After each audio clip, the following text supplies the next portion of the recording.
So yeah, that raises a few interesting things there. I wonder if there's a creative solution around the pressure that the Albanese government's facing here. It's clearly saying it wants to find capability first, that will then determine how much spending. But is there a way that they could scoop in, as you say, resilience money that goes towards other things that could be deemed within the broad defence space, that you could tell the Trump team, hey, yeah, we're actually close to 3% if you add in the other stuff. The UK certainly is going down that path, aren't they? So the UK is, and look, certainly Australia could do that to be politically creative, and it might take some of the pressure off us.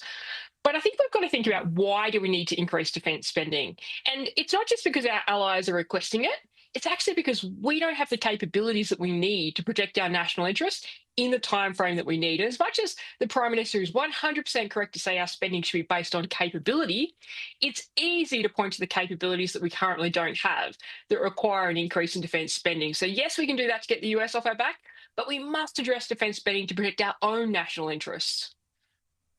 We've also saw at NATO that pushback from Spain. They say they didn't want to lift it to that 5% target. And we saw Donald Trump go in pretty aggressively against the Spanish Prime Minister. The Prime Minister was asked here in Australia about Spain multiple times yesterday. And he said, I don't know why everyone keeps asking me about Spain. But isn't it important to look at how Donald Trump treats others when they act in the same way that our country is acting? Is that a good guide? They're threatening to lift tariffs on Spain if they don't boost spending. Do we have to be aware that is the reality of how Donald Trump deals with diplomacy, that two separate things can be tied together?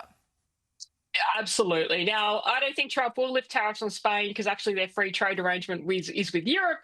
But still, what we're seeing is this transactional relationship that everybody expected from the Trump administration. This isn't new. And linking in economics, security, and diplomacy.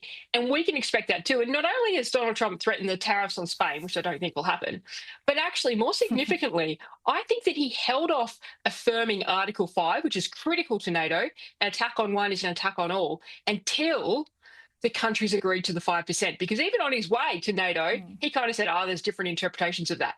And the only time he actually affirmed it and said, yes, I agree with that, was once NATO had agreed to defence spending. So I think we're going to experience that kind of pressure. You've got to remember that we do need a lot from the US to help as part of our defence strategy. So yes, until we come to the party, we can expect something like that.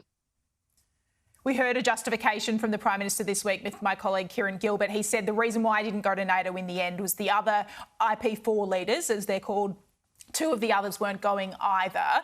He says that justified the reason not to go. Japan and South Korea didn't either. Richard Marles, the Deputy PM who was there, didn't get FaceTime with Trump. Do you think in hindsight it was a bit of a much ado about nothing, that going there potentially wouldn't have secured another Trump meeting, would it? Yeah, look, I think so. I think that was egged up too much. Look, last year there was a lot of debate about whether the Prime Minister should go to NATO. And I think that given the Indo-Pacific and China was a key discussion during NATO last year, he probably should have gone. But it was clear that the NATO summit this year was going to be a lot more internally focused and a lot more focused on Russia. So I think that was a good call. But certainly, I don't think that the personal relationship between Albanese and Trump is going to determine our defence relationship or AUKUS. But I do think it is critical to the broader relationship, because clearly, if you look at how Mark Rutte, the NATO Secretary General, has approached Trump, if you look at how Keir Starmer has done it, it's based on that personal relationship. So this will be critical to us going forward, but probably a good call on the NATO summit. Yeah. ANU National Security College, Jennifer Parker, I really appreciate your time today, giving up some of your time on Saturday afternoon. Thanks so much.